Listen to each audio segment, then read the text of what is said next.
The evening had fallen heavy, cloaking the suburban neighborhood in an unsettling silence. The streetlights flickered, casting long shadows that seemed to whisper secrets in the stillness.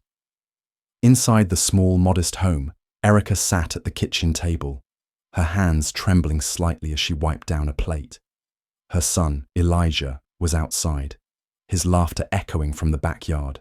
To anyone who looked, it was just another night, another family going about their quiet, uneventful life. But there was a tension in the air, an invisible weight that both Erica and Elijah felt, even if they couldn't name it. Elijah, a bright-eyed 12-year-old with a smile that could light up the darkest corners of the world, ran around in the yard, his feet kicking up dust as he chased after a ball. Erica couldn't help but watch him, her heart swelling with love. This was her world, a quiet neighborhood, a son she adored, and the hope that life would remain peaceful. But life has a way of shifting without warning, and sometimes those shifts come with violence. The sound of a car engine interrupted her thoughts. It wasn't the usual hum of a passing neighbor. This was louder, more purposeful. She glanced out the window just in time to see two men pull up to the curb in a dark van. They were dressed in matching uniforms, police-like, but not quite right. There was something off about them, something she couldn't place. Elijah, unaware, continued to play, oblivious to the approaching danger. But Erica's instincts, honed over years of being a mother in a world that didn't always care for people like her son, told her that something was wrong. The men stepped out of the van with cold, calculated movements, their eyes scanning the yard. One of them looked up, meeting Erica's gaze for just a moment, and her blood ran cold. "Stay inside, Elijah," she called, her voice sharper than she intended, a warning she hoped he'd understand. But Elijah didn't hear her, or maybe he didn't want to. He threw the ball high into the air, watching it spin against the dimming sky. He was so caught up in his world, so innocent, that he had no idea that everything was about to change. The men didn't approach slowly. They didn't wait for an invitation. In a matter of moments, one of them whistled sharply, a signal she couldn't decipher. Without warning, the van's side door opened, and a massive dog, fierce and snarling, bounded out, its eyes locked onto Elijah. The creature was too fast, too vicious. Elijah froze, eyes widening as the dog closed in on him, its growls growing louder. "No!" Erica screamed, rushing to the door, but it was too late. The dog lunged. Her heart stopped. The world seemed to slow as the screams of her son filled the night air, the sound of teeth sinking into flesh, of bones cracking under pressure. She threw open the door, but the men were already standing in her path, blocking her way to Elijah. "Stay back," one of them growled, his voice cold as ice. "This is your warning. Stay back."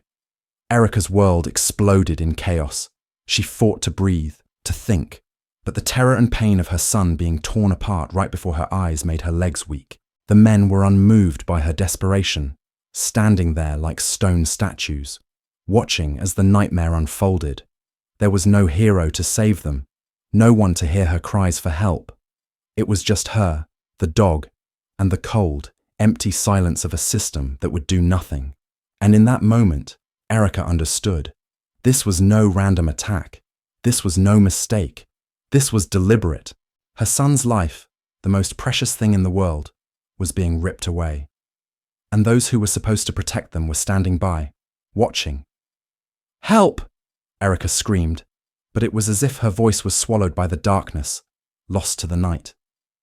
Elijah's body fell to the ground, broken and battered, his cries silenced as the dog tore into him again. And Erica knew, in that instant, that nothing in her life would ever be the same. Erica's legs were shaking, her heart pounded so violently she thought it might burst from her chest. She could barely comprehend the scene unfolding before her, the viciousness of it, the utter disregard for her son's life, for her family's well-being. Her body was rooted to the spot, unable to move, unable to act, paralyzed by the cold terror that gripped her every nerve. Elijah's body was a crumpled heap on the ground. His face was barely visible, hidden beneath the blood-soaked mess of his hair, his limbs bent at unnatural angles. He had stopped screaming, but the sound of ragged breathing still escaped his chest in shallow gasps. The dog's muzzle was covered in blood, its eyes gleaming with a kind of malicious satisfaction as it growled over Elijah's broken form. "Get off him!" Erica finally screamed, her voice raw with desperation. She lunged toward the animal, but one of the men stepped in her path, grabbing her by the arm with an iron grip. "Stay back, woman," the man sneered, his breath hot and rank against her skin. He was tall, towering over her, and his eyes glinted with cruelty. His uniform, although not official, still carried the weight of authority, an illusion he relished. Her throat closed in on itself. What have you done?" she gasped, staring at Elijah's battered body, unable to tear her eyes away. "It's simple, really," the man said, his voice dripping with contempt. "We've been sent to make sure that certain people like your son don't get too comfortable. This is just a lesson, a warning." Erica's mind struggled to catch up. The words didn't make sense. A lesson, a warning. The weight of the situation began to settle over her, a sense of dread unlike anything she had ever felt before. This wasn't random. This wasn't an accident. This was deliberate. But why? Why her son? Why them? As the realization hit, a cold fury began to burn in her chest. It didn't matter who they were.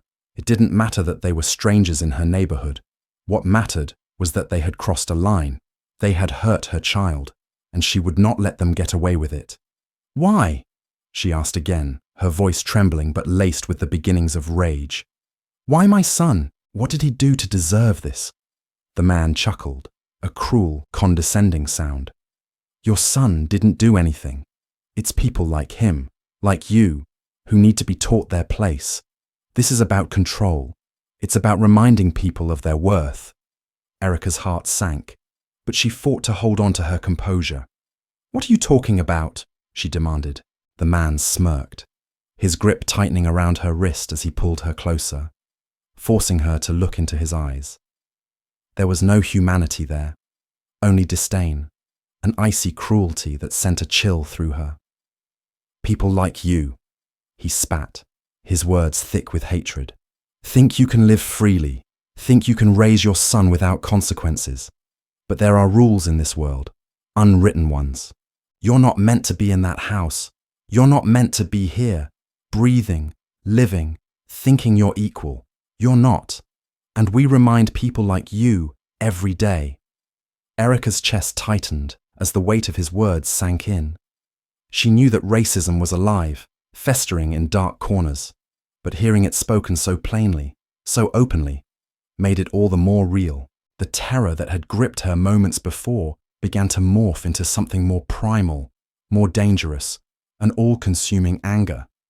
"Get your hands off me!" she yelled, pushing against the man with all the strength she could muster, but he only laughed, tightening his grip until it felt like her bones might break. "You should have stayed inside, woman," the other man said, stepping closer. He was shorter, but just as menacing, his eyes narrowed with disdain. "You should have known your place." Erica's heart raced, the adrenaline surging through her as she fought to break free. She glanced over her shoulder at Elijah, her son's limp body still on the ground, the lifeblood of her world slowly seeping away into the dirt. She could feel it. Time was running out, and in that moment, she knew that no one would come to help. No one would save them. Not the neighbors, who might be peeking through their windows, too afraid to act. Not the police, who were either complicit or indifferent to what was happening. It was just her and the two men who were about to destroy everything she held dear. The man holding her wrist tightened his grip, pulling her further into the night. She could smell his sour sweat and the metallic tang of his breath. His fingers dug into her skin like claws, and she could feel the pressure building in her veins. "Elijah," she whispered, desperate. "Elijah, stay with me." But there was no answer from her son. He was barely conscious, his face pale and streaked with dirt, his body a mess of bruises and broken bones. The dog was still hovering nearby, its hungry eyes fixed on her son, waiting for any sign of movement. And in that moment, Erica realized that the men weren't going to stop. They weren't going to leave until Elijah was nothing more than a broken, lifeless heap. "You're not going anywhere," the man growled, pushing Erica back against the doorframe. "This is where you stay. You'll learn your lesson like all the others." "I will never learn your lesson," Erica spat back, her words laced with venom. "You think you can scare me? You think you can break me? You're wrong." The man's eyes narrowed, his jaw tightening. For a moment, the air seemed to thicken with the promise of violence. "We'll see about that," he said coldly, then motioned to his partner. "Finish it. Take her inside." The second man grinned, stepping forward with an almost predatory gleam in his eye. "It's too late for her," he muttered. "She'll learn soon enough." Erica braced herself, her mind whirling with fear, but there was something else in her. Something stronger. She wasn't going to let them win. She wasn't going to let them destroy her son, her family, her hope, not without a fight. The second man reached for her, but Erica's instincts kicked in. With every ounce of strength she had left, she slammed her elbow into his ribs, using every inch of her small frame to shove him off. The man staggered back in surprise, but he quickly regained his balance, his hand flying out to grab her again. But Erica was ready. She had nothing left to lose. With a primal scream, she kicked out, her foot connecting with his chest, sending him stumbling backward into the gravel. He cursed under his breath, but before he could recover, Erica seized the moment and ran toward Elijah, her heart hammering in her chest. She had to get to him. The first man lunged forward, grabbing her by the arm again, but this time, Erica twisted free, slamming her shoulder into him, knocking him off balance. She wasn't a fighter. She wasn't trained for this. But the raw fury, the sheer will to protect her son, gave her the strength of 10. She reached Elijah, her hands trembling as she tried to lift him, but he was too heavy, too broken. She couldn't carry him. She couldn't save him alone. The men were closing in, their footsteps heavy and deliberate, their laughter echoing in the darkness. "We're not done yet," the first man growled, his eyes wild with hate. Erica stood over her son, her breath ragged, but she wasn't backing down. "You won't win," she spat, her voice shaking with the weight of everything she had lost.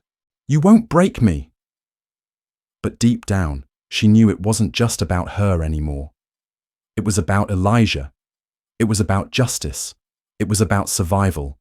And she wasn't going to let them take that from her. The cold night air seemed to press in on Erica, suffocating her with the weight of the world. She could feel her breath coming in shallow gasps, her body trembling, but her mind was sharp, sharper than it had ever been before. Everything that had happened in the past few minutes was a blur of chaos, confusion, and pain. But one thing was crystal clear. She wasn't going to give up. She couldn't.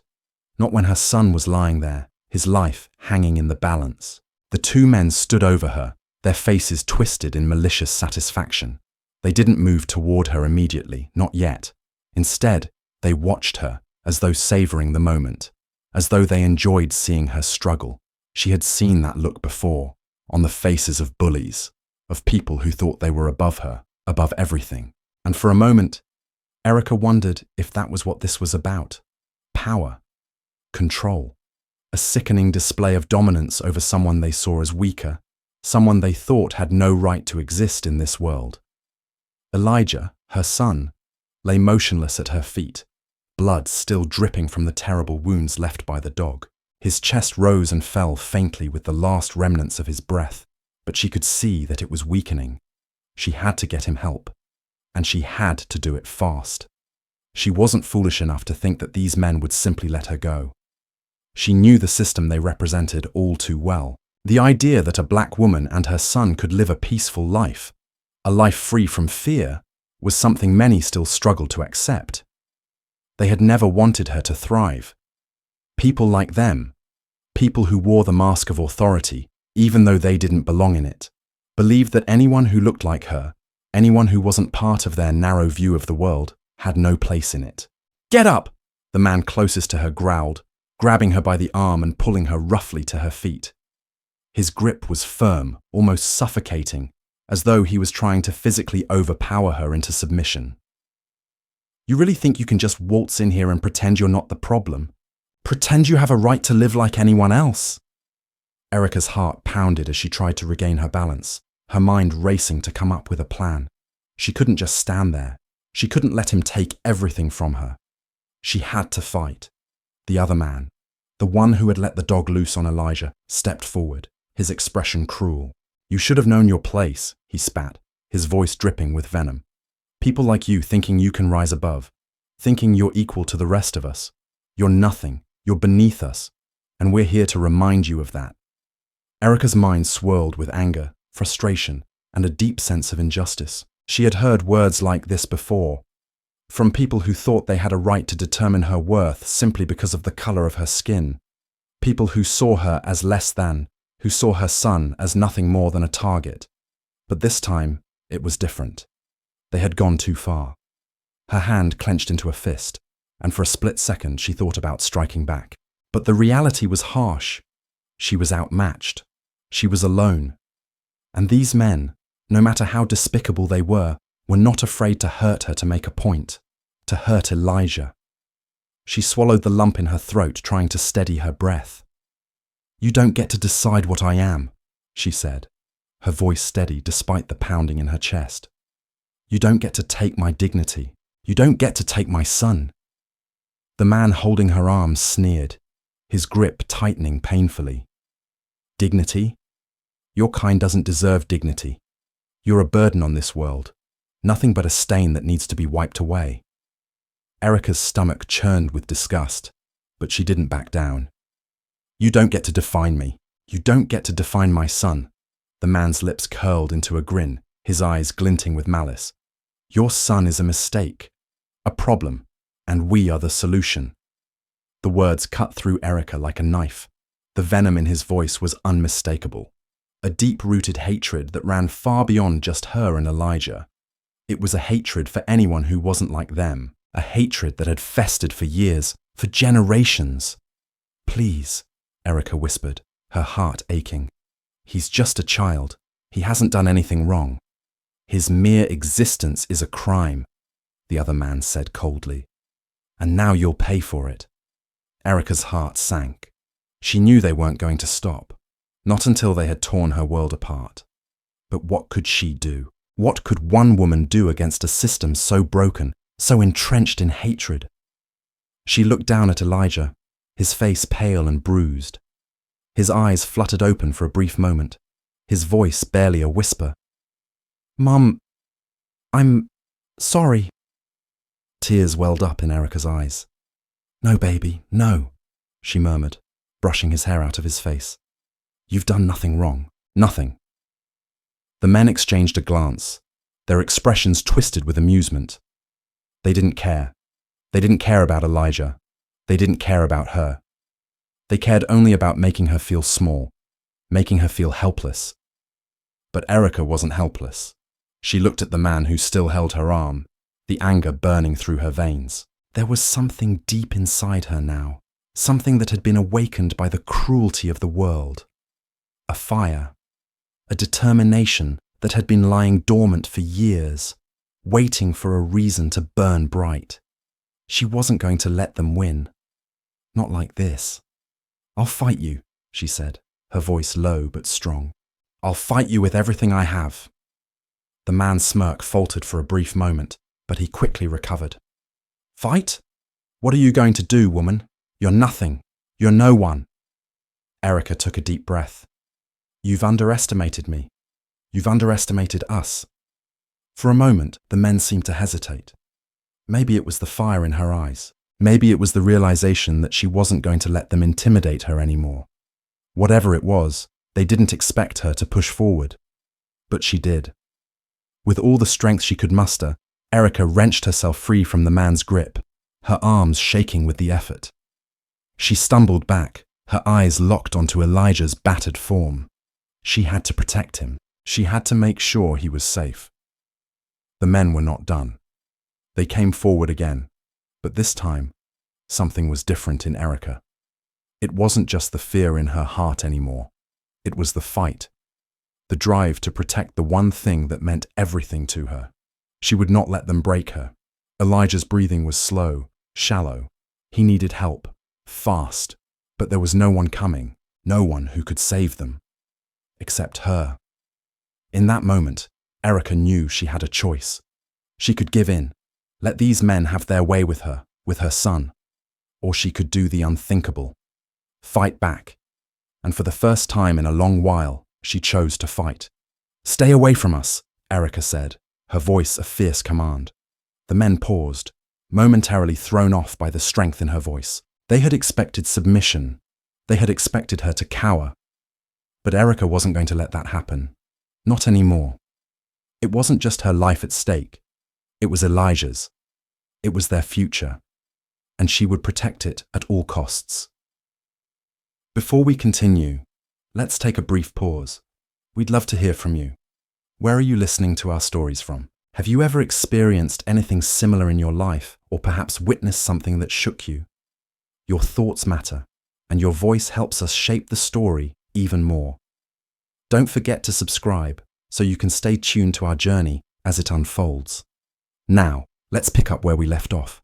The minutes stretched on like hours, each second heavy with the weight of the men's unrelenting gaze. Erica stood over Elijah's broken body, her breath coming in shallow, quick gasps as she fought to suppress the overwhelming tide of fear and despair that threatened to drown her. Her hands trembled, not from weakness, but from the surge of emotions that coursed through her veins. Fear, anger, desperation, and, above all, a deep, fierce love for her son. She had never felt more helpless in her life. The men before her, men who had invaded her world without warning, were the embodiment of everything she had feared, the unchecked power of those who believed they had the right to impose their will, to control and subjugate people like her and Elijah.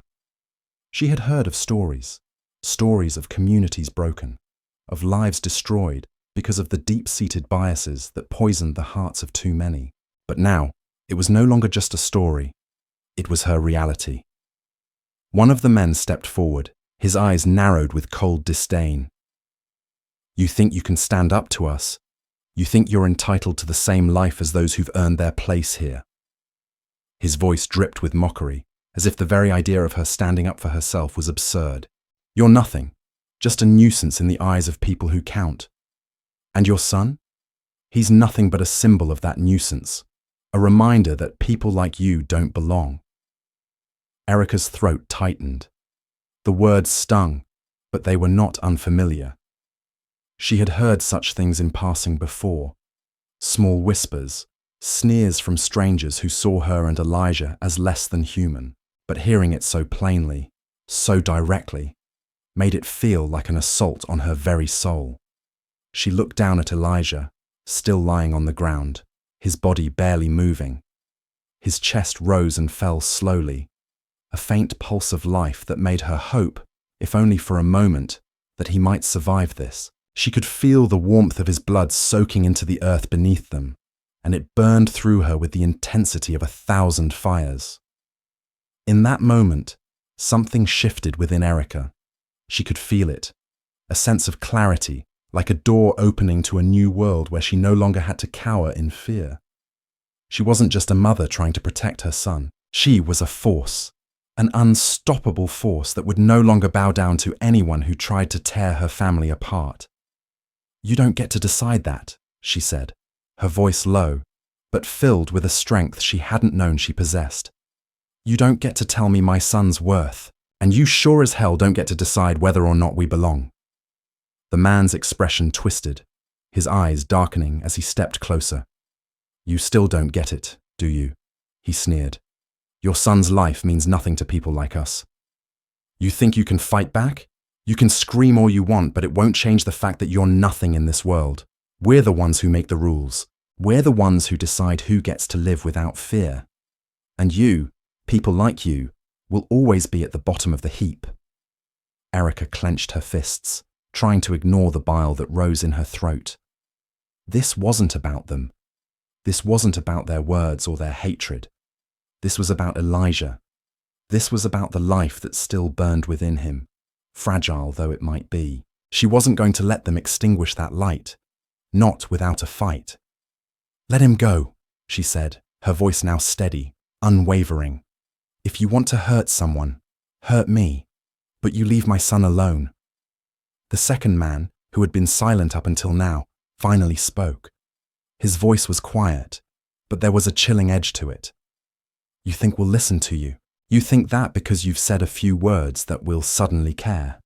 You're just another woman in the wrong place at the wrong time, thinking you can demand respect, but you're not even worth the effort it takes to wipe you out." Erica's heart hammered in her chest as the words hit her like a slap, but she refused to let them take control. She wasn't just another woman. She wasn't just another black woman in a world that too often saw her as less than. She was a mother, and no one would ever take that from her. "You have no power here," Erica said, her voice sharp and cutting. "You don't get to decide who gets to live, and you don't get to break me." For the first time, the men hesitated. Their eyes flickered with uncertainty, as though they weren't quite sure how to respond. Erica had said the truth. Their power, their so-called control, was nothing compared to the unshakable force that was a mother's love. They might have thought they had the upper hand, but they had underestimated her. They had underestimated the will of a woman who had nothing left to lose, and that was their mistake. Before either of the men could move, Erica dropped to her knees beside Elijah, her hands trembling as she carefully lifted his head into her lap. His eyelids fluttered as he struggled to stay conscious, his voice barely a whisper. "Mum, I'm sorry." "No, baby," Erica whispered, her voice breaking. "You haven't done anything wrong. You've done nothing wrong." Her hands ran over his battered body, trying to comfort him as best as she could. She knew that they needed help. Fast. She had to get him to a hospital, but she didn't have a car. She didn't have a phone, and the men were still there, standing in the way, blocking her every move. The first man, the one who had been the most vocal, took another step forward. "It's over, woman. You should just accept it. This is where you belong. This is where your kind belongs, broken, on the ground, pleading for mercy that will never come." Erica looked up at him, her eyes fierce with defiance. "I will never accept this," she said, her voice steady. "You can't break me, and you can't break my son. Not today, not ever." For a long moment the man stood there, as though weighing his next move. Erica could see the conflict in his eyes, the uncertainty. It was clear he was used to having the power, used to being able to control the outcome. But in that moment, she had taken it from him. She had taken the control back, not through violence, but through sheer will. Finally, the second man spoke, his voice colder than ever. "You're making a mistake, woman. You don't know who you're dealing with." Erica's lips curled into a faint smile, the first real smile she'd had in hours. "No, I do," she said quietly. "I know exactly who you are. You're just two cowards hiding behind a badge. But your time is up." The men exchanged another look, their faces twisting with rage. But neither of them moved. The uncertainty lingered between them, like a crack in the wall they had built around themselves. In that moment, Erica knew one thing. She couldn't win this fight on her own. She couldn't take on the world by herself, but she didn't have to. There were people who cared. There were people who would fight with her, and she would make sure they knew what had happened here. She would make sure the world knew. She turned her gaze back to Elijah, who was still struggling to stay conscious. He needed help, now. With all the strength she could muster, Erica pulled her son into her arms, careful not to jostle his broken body. "Stay with me, Elijah," she whispered, her voice thick with emotion. "We're going to get through this. I promise you." And just as she prepared to stand, ready to face whatever came next, she heard a faint sound in the distance. A siren. Maybe, just maybe, the cavalry was finally coming. The siren grew louder, cutting through the thick, oppressive silence that hung over the yard. Erica's heart leapt in her chest. She had been so sure, so certain, that there was no one coming to help. But now, there was a glimmer of hope. The sound of the approaching siren, once a mere symbol of authority and order, now felt like the lifeline she so desperately needed. It was a sound she hadn't heard in what felt like an eternity, and for the first time that night, she allowed herself to believe that maybe, just maybe, there was still a chance to make things right. She held Elijah closer, her arms wrapped protectively around his fragile body. His breathing was shallow but steady, a faint pulse of life that gave her the strength to stand. She couldn't let him go. Not like this. Not when they had already been pushed to the edge of survival. But the siren continued, growing nearer with each passing second. The two men before her, still standing like figures of stone, exchanged wary glances. They hadn't expected this. They hadn't expected anyone to come to her aid, especially not the authorities. They had thought they were untouchable, above reproach, operating outside the boundaries of the law. But Erica knew that the law, for all its flaws, was still a weapon she could use against them. It wasn't perfect, and it had failed her and her community countless times before, but it was still something that could stand against the kind of hatred and violence they had experienced tonight. The first man stepped forward, his jaw clenched in frustration. "You think the cavalry's going to save you?" he sneered, his voice low but dripping with malice. "You think they'll care about your little sob story? They'll see you for what you really are. Just another person trying to make something out of nothing."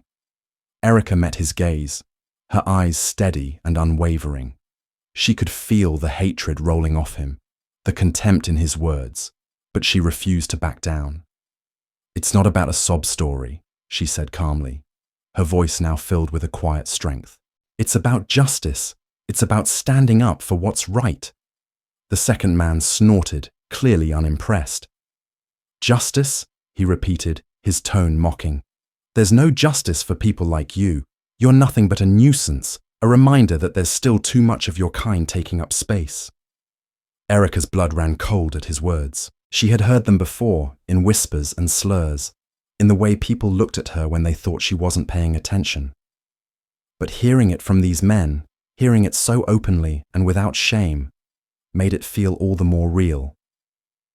The racism, the hatred, the belief that she and her son were somehow less than. These were the chains they used to keep people like her in line, and she had spent her whole life trying to shake them off.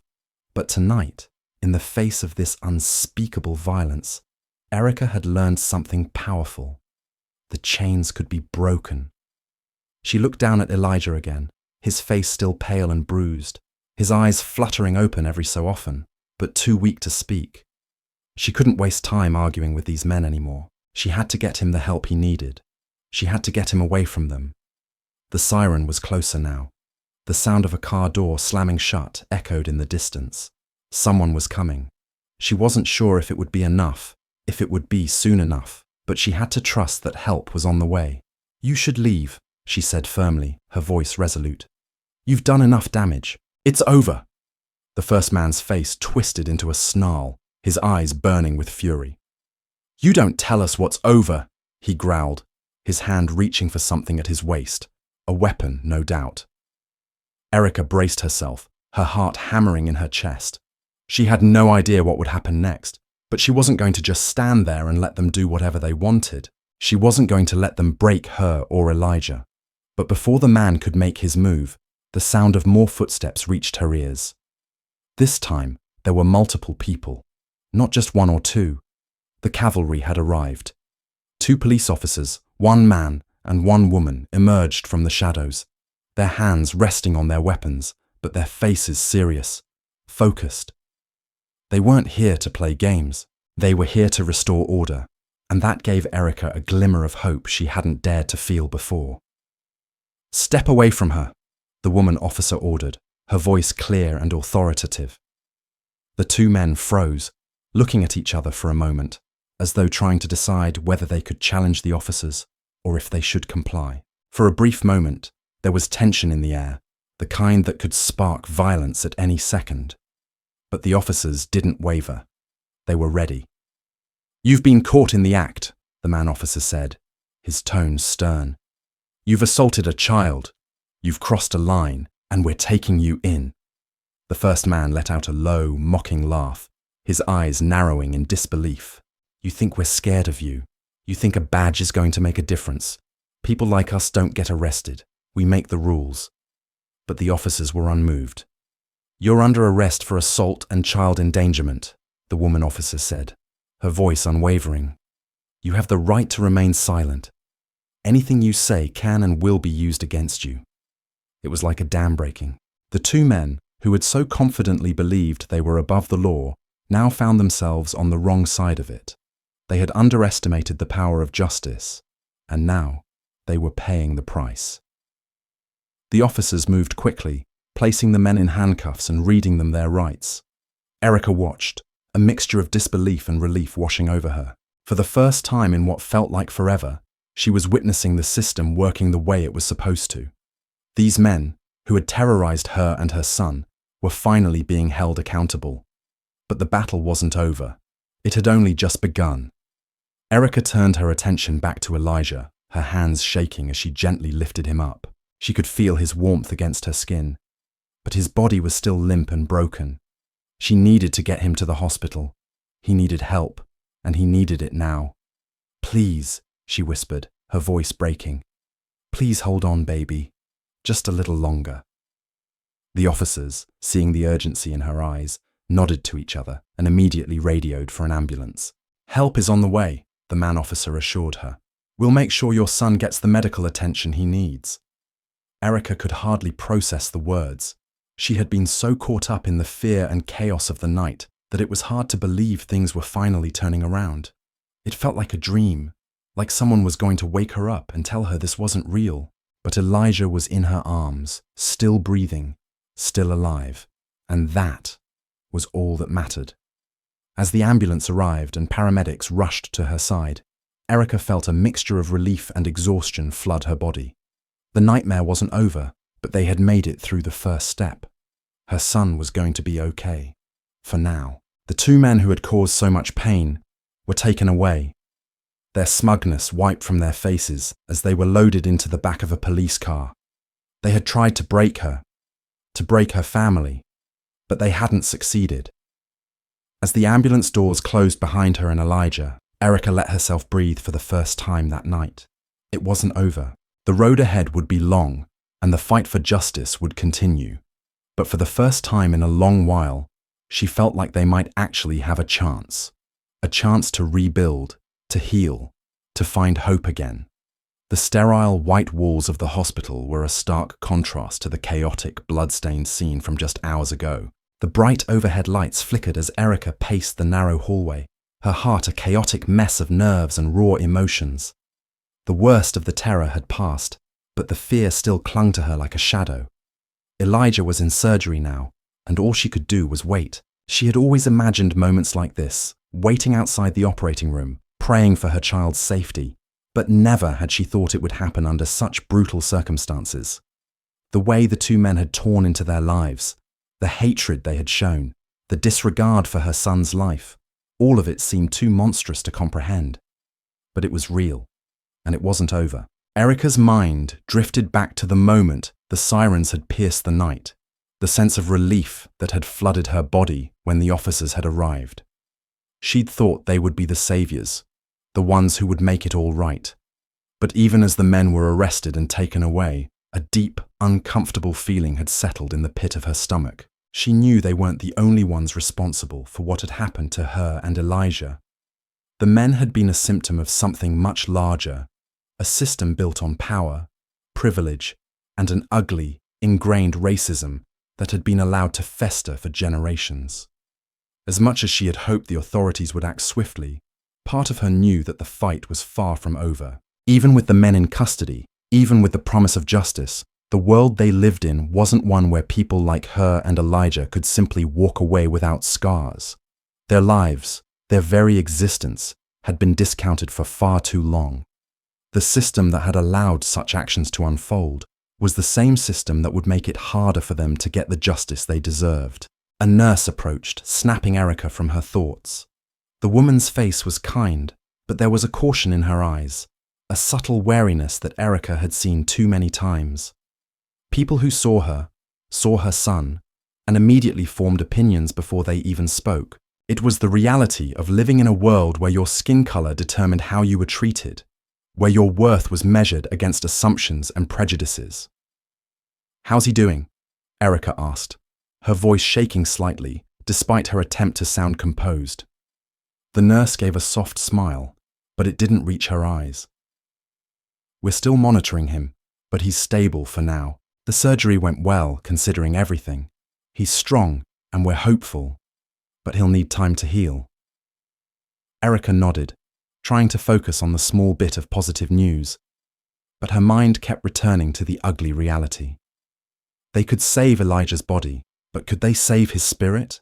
Could she protect him from the world that had tried to tear him apart? "Can I see him?" she asked, her voice hoarse. The nurse hesitated for a moment before nodding. "We've got him in recovery. You can go in for a few minutes, but no sudden movements, please. He's still under the effects of the anesthetic." Erica followed the nurse down the quiet, sterile hallway to the recovery room. Each step felt heavier than the last, as if the weight of what had happened, what was still happening, was pressing down on her chest. She paused at the door, taking a deep breath before pushing it open. Elijah lay on the hospital bed, his small frame barely visible beneath the white sheets. His face was pale, the bruises from the attack still visible, though the swelling had gone down. The sight of him, so fragile, so vulnerable, hit Erica like a wave. She had fought for him, tried to protect him, but now, here he was, lying in a hospital bed, still and broken. She pulled a chair close to the bed, sitting down gently beside him. Her hand reached out to touch his, her fingers brushing against his cold skin. The warmth of his hand, even in its stillness, was a small comfort, a reminder that he was still with her, still alive, still hers to protect. "Mum." Elijah's voice was soft, almost a whisper.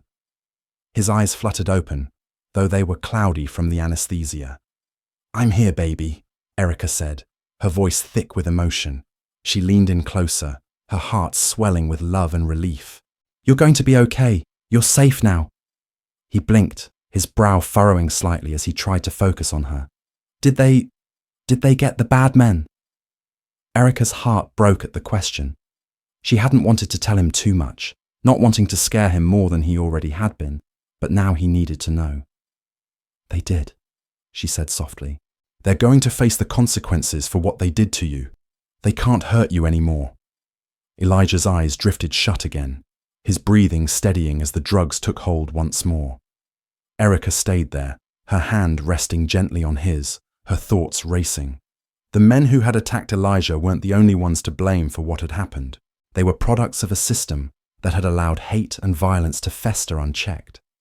They were representatives of a society that had built its foundation on inequality, on the idea that people like her and her son were expendable, that their pain didn't matter. And even though the immediate danger was over, Erica knew the fight wasn't over. It was just beginning. She wasn't going to let Elijah grow up in a world that saw him as less than. She wasn't going to let him live in a place where his value was determined by his skin color. She had to fight for him, for his future, just as she had fought to keep him alive that night. But even as she resolved to keep fighting, Erica couldn't help but feel the weight of the world bearing down on her. It was one thing to fight an individual, but fighting a system, fighting years of deeply ingrained hatred and inequality, was another matter entirely. It would take more than just her. It would take a community, a movement. It would take everyone who believed in justice to stand together, to make sure that no other child had to endure what Elijah had gone through. No mother should have to feel the way she felt, powerless, helpless, as her child was torn apart by forces beyond their control. But Erica wasn't going to let that be their reality. She wasn't going to let Elijah grow up in fear, in a world that treated him as inferior. She was going to do whatever it took to ensure that the system that had allowed such things to happen would change. She was going to fight for him, for their future. She rose from her chair, leaning down to press a soft kiss to Elijah's forehead. "I'm not going to stop, baby. I'm going to make sure that no one ever does this to you again. I promise." With that, she stepped back, her mind already racing with the steps she needed to take. The fight had just begun, and she wouldn't back down. But as she left the recovery room, she knew one thing for certain. Whatever came next, she wasn't alone. And she wasn't going to let them break her spirit, no matter how hard they tried. For Elijah, for their future, for justice, she would fight, and she would win. The days that followed Elijah's surgery felt like a blur of emotions. Hope mingled with anxiety, relief intertwined with anger.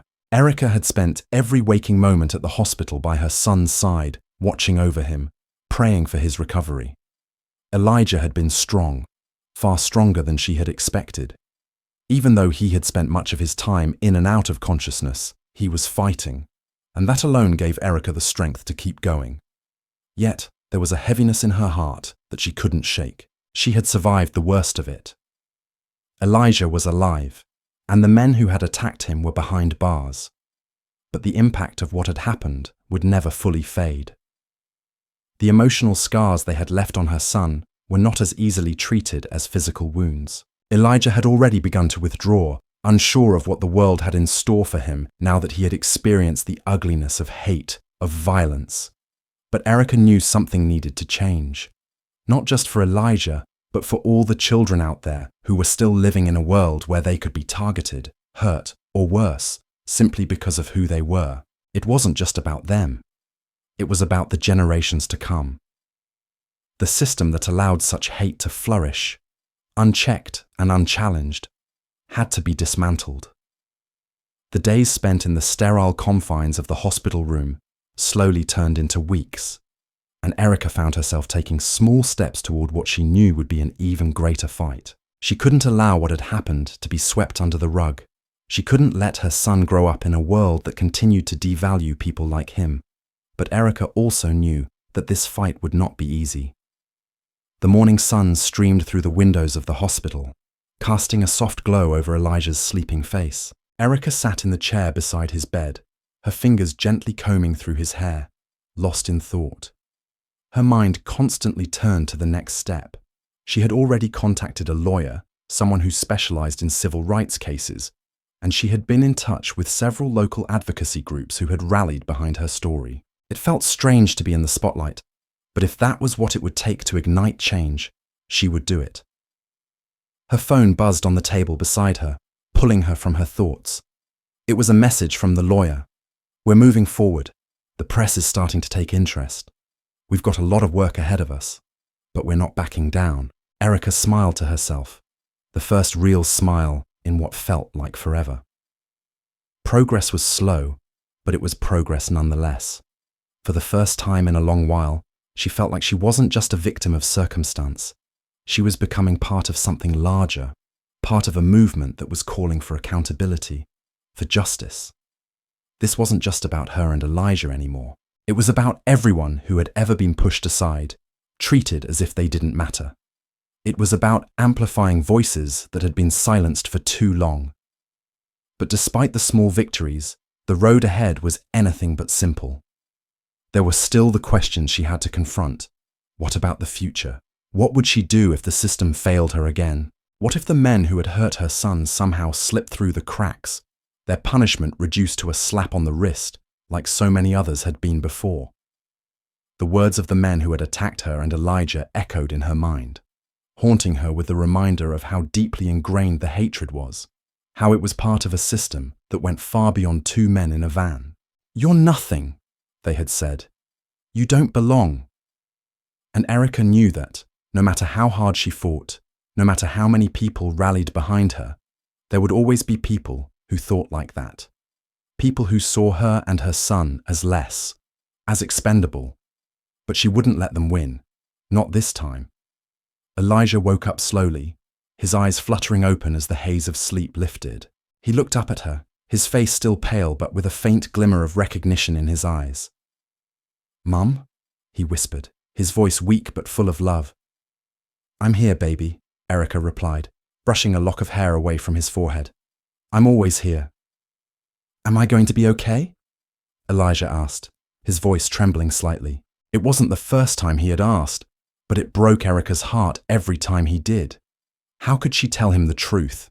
That yes, he would heal physically, but the emotional scars would take longer. That the world he was waking up to was still full of people who would never see him as equal. But she couldn't tell him that now. He needed hope. He needed to know that he had a future, a chance to be happy and safe. She had to fight for that, for both of them. "You're going to be okay, Elijah," Erica said, her voice firm. "You're strong, and you're going to heal. I'm going to make sure of that. You're going to be all right." Elijah gave her a small smile, though it didn't quite reach his eyes. "What about them?" he asked quietly, glancing toward the door. "The bad men?" Erica's heart clenched at the question. She could see the fear still lingering in his eyes, the uncertainty that came with knowing that someone had tried to take his life for no reason other than hate. "They'll face the consequences for what they did to you," Erica said softly, brushing his cheek with her thumb. "We're going to make sure they do. No one can hurt you like that again." Elijah nodded, his eyes drifting closed again as he fell back into sleep. Erica sat there for a long moment, watching her son, her thoughts racing. She had to make sure Elijah grew up in a world that would not define him by the color of his skin. She had to make sure he knew he was worthy of love, worthy of respect. The road ahead would be hard. She couldn't change the world overnight, and she couldn't undo the harm that had already been done to Elijah. But she could keep fighting, just like she had that night. She could keep pushing for a world where people didn't see her son as a threat, but as a child with a future that didn't involve hate, a future where he could be free. As she sat there in the quiet hospital room, the weight of everything that had happened still heavy on her shoulders, Erica realized something. This was just the beginning. They had survived the worst, but now the real work began. It wasn't just about healing, it was about changing the world, about standing up to the systems that perpetuated hate and fear, about ensuring that Elijah's story wouldn't be the last of its kind. Her heart was full of resolve as she looked down at her son. She wasn't just fighting for justice, she was fighting for hope, for a future where her son and children like him would never have to live in fear of being torn apart simply because of who they were. And that was a fight worth fighting. The days following Elijah's release from the hospital were a mix of relief and quiet dread. Erica couldn't help but feel the weight of what they had endured, but there was also a sense of strength in her heart. Strength for herself and for her son. He was healing physically, but emotionally, they were both still picking up the pieces. The attack had left scars that no amount of medical treatment could erase, but they had come so far together, and that had to mean something. The case against the two men who had hurt Elijah was moving forward. There was no doubt in Erica's mind that their actions had been reprehensible, and she was determined to ensure they were held accountable. But she also knew that the legal battle would be long and complicated. There were no guarantees, no promises of justice, and that reality loomed over her like a dark cloud. She didn't want to get her hopes up too much, but at the same time, she had to push forward. For Elijah, for her community, for everyone who had ever been silenced. As she walked into the living room one morning, she found Elijah sitting on the couch, his eyes glued to the television. The house was quiet, save for the hum of the screen, and Erica could tell he was lost in thought. It had become a familiar scene since they had come home from the hospital. Elijah spent most of his time indoors now, avoiding the outside world as much as possible. His once vibrant spirit had dimmed, and Erica knew it would take time to help him heal. He no longer went outside to play with the other kids in the neighborhood. His laughter had become a distant memory, and the carefree joy he had once carried seemed to have been replaced with something darker, an uncertainty, a fear that she couldn't easily erase. Elijah didn't look up as Erica entered the room, but she could see the tightness in his posture, the way his shoulders were hunched as if he was trying to make himself invisible. She sat down beside him, her heart aching at the sight of her son, the same boy who had once been so full of life and laughter. "Hey, baby," Erica said softly, placing a hand on Elijah's shoulder. "How are you feeling today?" He shrugged, his eyes not leaving the screen. "I'm okay," he said quietly, though Erica could tell that his words didn't match the sadness she saw in his eyes. "You don't have to be okay right now, Elijah," she said, her voice gentle but firm. You've been through a lot. It's okay to not feel okay. But I want you to know that I'm here. And I always will be. Elijah glanced at her for a moment, his face still pale, the bruises from the attack still visible under his eyes. He opened his mouth to say something, but then hesitated, his thoughts clearly racing. "I don't like it, Mom," he said quietly. "I don't like feeling scared all the time. I don't like looking over my shoulder when I'm outside. I don't like thinking that someone might try to hurt me just because of the color of my skin." Erica's heart broke at his words. She had known that he would struggle with fear and uncertainty after everything that had happened, but hearing him voice it so plainly made it feel even more real.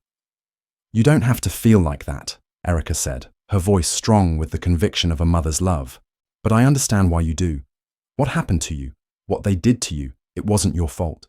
You didn't do anything wrong. You are not a target. You are not less than anyone else. You are worthy of love, respect, and safety. And I'm going to make sure the world knows that." Elijah looked up at her then, his eyes filled with a mixture of sadness and hope. "How, Mom? How can you make them stop? How can you make things better?" "I'll fight, baby," Erica said, her voice unwavering. "I'm going to make sure that people see you for who you are. I'm going to fight so that the world knows what happened, and I'm going to make sure that we're not silenced. You are strong, and we are not going to let this break us. We're going to get through this together." She pulled Elijah close, wrapping her arms around him as he buried his face against her chest. The weight of what had happened was still heavy on both of them. But in that moment, Erica knew they were taking the first steps toward healing. She couldn't promise that it would be easy, but she could promise that they would face it together. The hours of the days turned into weeks, and as the legal process continued, Erica found herself speaking with more and more people, activists, lawyers, and other parents who had been through similar experiences. The more she talked to them, the more she realized how deep the issue ran. It wasn't just about two men attacking her son. It was about a system that allowed hate to thrive, a system that too often turned a blind eye to violence when it was directed at marginalized communities. The fight wasn't just about one incident. It was about making sure that it never happened again, not just for Elijah, but for all the children who lived in fear, for all the people who had been made to feel small and insignificant simply because of who they were. But the more Erica learned, the more she realized that change wouldn't happen overnight. It wouldn't happen with just one victory in court or one victory in the media. It would take time. It would take a movement. But Erica was ready for that. She had come too far to give up now. One evening, after another long day of meetings and phone calls, Erica found herself standing in front of the mirror in her bathroom, staring at her reflection. Her face was tired, her hair still a little damp from the rain. But there was a fire in her eyes, one that hadn't been there before. It wasn't just the fire of a mother trying to protect her child. It was the fire of a woman who had learned to fight, not just for herself, but for everyone who needed someone to stand up for them. She thought of Elijah and the way he had looked at her that morning, with hope and uncertainty in his eyes. She thought of all the children out there who were still afraid, still living in a world that didn't always see them for who they truly were. She wasn't going to stop. She couldn't, because if she stopped, then all the pain, all the fear would have been for nothing. She would be giving up on the very thing that made her strong, her family, her community, and the hope for a better future. Erica took a deep breath, squared her shoulders, and made a promise to herself. No matter how hard it got, no matter how many obstacles stood in her way, she would keep going. She would keep fighting, and she would make sure that Elijah and every child like him would have a future where they didn't have to live in fear. The road ahead was long, and the challenges were many, but Erica was no longer afraid. She had been broken, yes, but she had also been rebuilt. And now, with the strength of her son beside her, she was ready to take on the world. As the months passed, Erica's determination grew. She attended rallies, spoke to the media, and worked with organizations dedicated to civil rights. Slowly, things began to change. More people started listening. The case against the men who had attacked Elijah moved forward, and although it was slow, there was progress. People were starting to understand that this wasn't just about one isolated incident. It was about a pattern of behavior that needed to be addressed. Elijah, too, was slowly finding his way back to the world. He started going outside again, though it was still a struggle. But with Erica's support, he began to reconnect with his friends, to find joy in small things again. It wasn't easy, but he was healing. They both were. And though the road ahead was uncertain, Erica knew one thing for sure. They were no longer alone in this fight. Together, they would create a future where no one had to live in fear, where every child could grow up knowing they were safe, valued, and loved. They were just getting started. The sun was setting on the small suburban neighborhood, painting the sky in soft shades of orange and pink. The gentle breeze rustled through the trees, but for Erica, the calm was deceptive.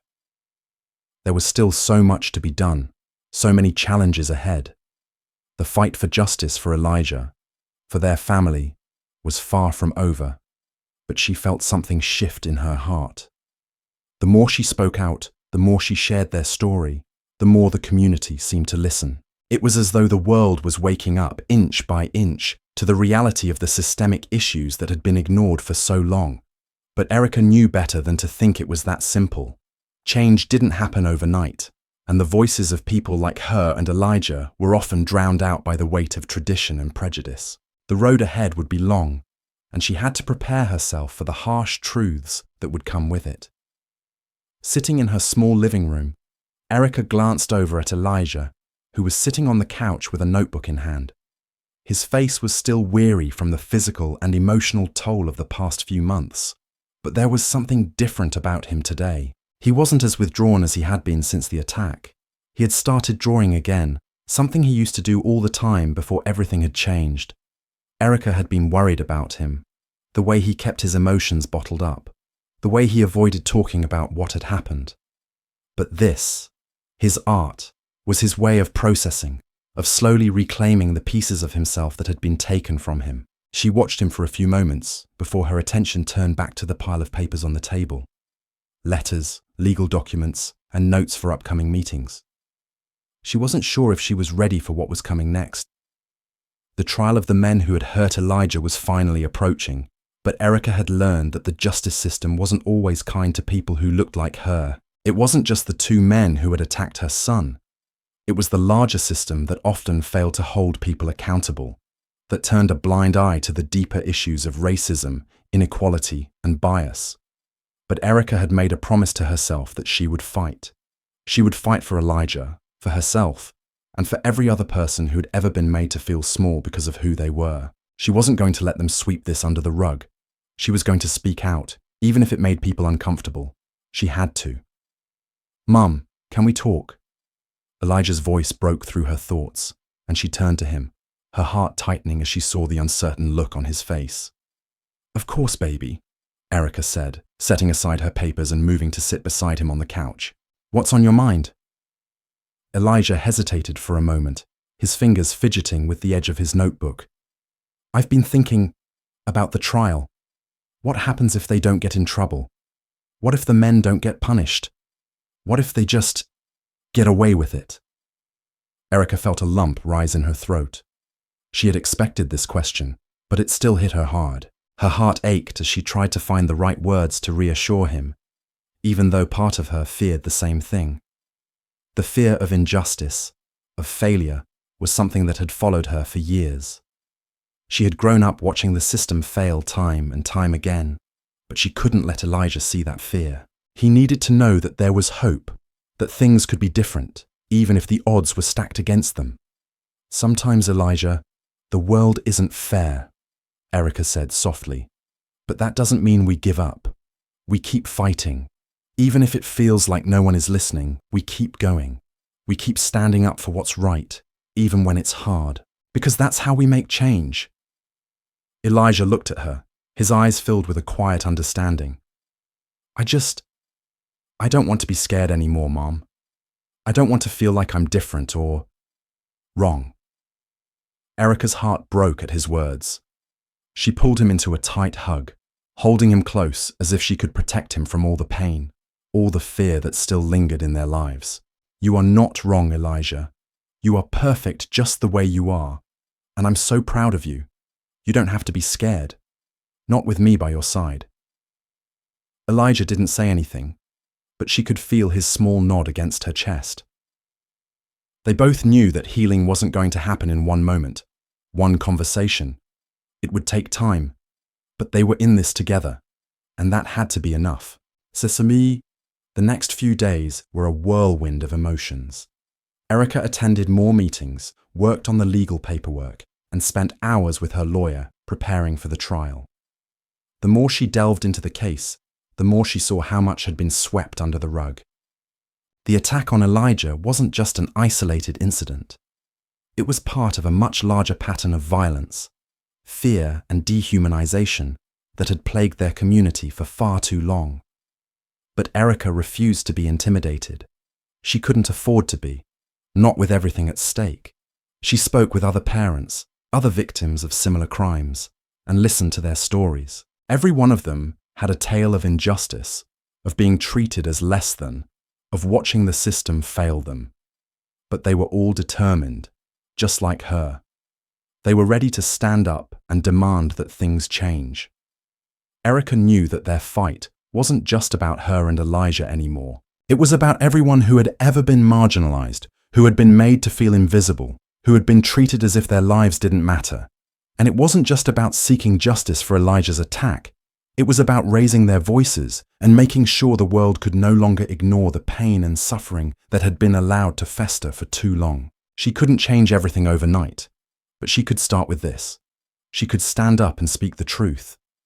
And maybe, just maybe, that would be enough to start the ripple of change they so desperately needed.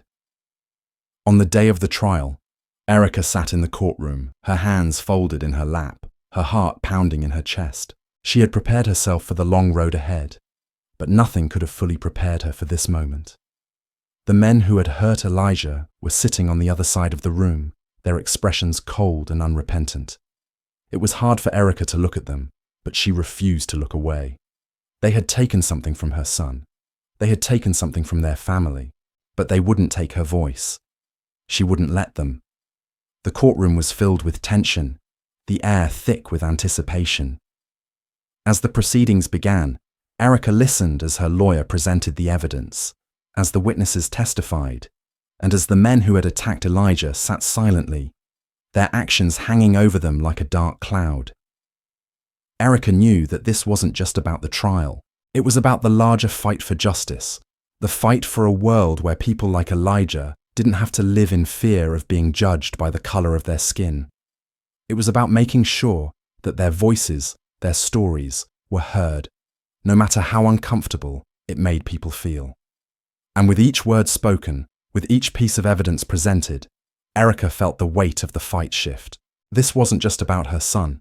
It was about standing up for everyone who had ever been told they didn't belong, everyone who had ever been treated as if they didn't matter. The fight was just beginning, and Erica was ready. The trial had come to an end, and the air was thick with tension. Erica sat in the courtroom, her hands tightly clasped in her lap, eyes focused on the judge as the final verdict was delivered. Her heart raced as the words echoed in the room, words she had both feared and hoped for. The men who had attacked Elijah were found guilty. For a moment, Erica couldn't move, couldn't breathe. It felt unreal, like the weight of it all had finally come crashing down. It wasn't the end of the road, not by any means, but it was a start. It was proof that when people spoke up, when they refused to stay silent, change could happen. The jury had seen through the lies, had understood the truth of what had happened to Elijah. It wasn't just an isolated incident. It was part of something much larger, a cycle of injustice that had gone on for far too long. But now, in this moment, it felt like a small victory, not just for Elijah, but for everyone who had ever been forced to suffer in silence. The courtroom slowly emptied out as the day came to a close, and Erica stood still in a daze. She looked over at Elijah, who was sitting beside her, his face unreadable. He had been through so much pain, So much fear. And now, for the first time in a long while, she saw a flicker of relief in his eyes. It was a quiet moment of victory, of justice that could not be denied. "You did it, Mom," Elijah whispered, his voice trembling slightly as he reached for her hand. Erica smiled softly, her heart swelling with pride. "We did it, Elijah. We fought together." They walked out of the courtroom together, the weight of the decision behind them, but the future still uncertain. It was the beginning of a new chapter, one that would come with its own set of challenges and struggles. But Erica knew, deep in her soul, that they were ready. The days following the trial were a blur of emotions. There were interviews to do, community meetings to attend, and countless discussions about what came next. But amid all the noise, Erica made sure to take time for herself and Elijah. The world had been moving too fast for too long, and they both needed a moment to breathe. One evening, as they sat on the porch together, watching the sunset, Elijah turned to Erica with a thoughtful look on his face. "Do you think the world is going to change?" he asked quietly, his voice filled with uncertainty. Erica took a deep breath, staring out at the horizon. She had spent her whole life wondering the same thing, wondering if it was even possible to change a world that had been built on systems of hate and inequality. But she had learned something along the way. She had learned that change wasn't easy. It wasn't always immediate, but it started with one voice, one person willing to stand up and say, "Enough." "I believe it can, baby," Erica said softly, her voice steady. "Change takes time. It's not always going to be easy, but it starts with us. It starts with people like you and me, standing together, fighting for what's right. And even when it feels like the world is against us, we keep pushing forward, because that's how we make a difference." Elijah nodded slowly, a small smile tugging at the corners of his lips. For the first time in a long while, Erica saw a spark of hope in his eyes, something that had been missing for too long. Maybe, just maybe, there was a future where he wouldn't have to live in fear, a future where he could grow up knowing that his life had value, that he mattered. Erica wrapped her arm around Elijah, pulling him close as the sun dipped below the horizon. They sat there in silence for a while, just holding on to each other, letting the calm of the evening wash over them. The world outside their small corner of the world was still full of challenges, of obstacles they would need to overcome. But they had each other, and that, Erica knew, was the most powerful force of all. As the weeks passed, the community around them began to shift. More and more people were coming forward, sharing their own stories of injustice, of pain, of resistance. The conversations that had been silenced for so long were finally being heard, and there was a collective sense of urgency in the air. Erica knew that this was just the beginning of something much larger. The work wasn't done yet, but now there was a momentum, an undeniable force that couldn't be ignored. The men who had hurt Elijah were sentenced to prison, but the victory didn't feel like a conclusion. It felt like a new beginning, a signal that no one could get away with hatred and violence, no matter who they were or how much power they thought they had. But even more than that, it felt like the beginning of a movement that was about more than just one incident. It was about every person who had ever been pushed aside, who had ever been made to feel less than. It was about creating a world where children like Elijah could grow up free from fear, where their futures weren't defined by the color of their skin or the prejudice of others. As the months turned into years, Erica and Elijah became voices in their community. They spoke out, they fought, and they worked to create change. It wasn't always easy, and there were still days when the world felt heavy and broken. But Erica never lost hope. She had learned to fight, not just for herself, but for the generations to come. And Elijah, too, had found his place in the world. He went back to school, made new friends, and began to find joy in the things that once brought him peace. His art flourished again, and he used it as a way to process the world around him, to create stories and images that told the truth about his experiences, about what he had been through, and about the dreams he had for the future. As they both stood together, Looking out at the world they were working to change, Erica realized that while the fight was far from over, they had made a difference. They had fought for justice, for a better future, and most importantly, for each other. And in the end, that was what mattered most. They weren't just surviving anymore, they were thriving. Together. Thank you for following this story to the end. We'd love to hear your thoughts on the journey we've taken together. What do you think about the events that unfolded? Have you ever experienced or witnessed racism in your own life? Your opinions and experiences are incredibly valuable to us. Each of you matters, and your voice helps us grow and continue to share important stories like this. If you haven't already, don't forget to subscribe and like the story to support what we do. We appreciate every single one of you who's been part of this journey. Wishing you all a great day ahead, and as a way for us to know you've made it through the story, leave a comment with the phrase "Together we rise" so we know you're listening till the very end. We're grateful for you all.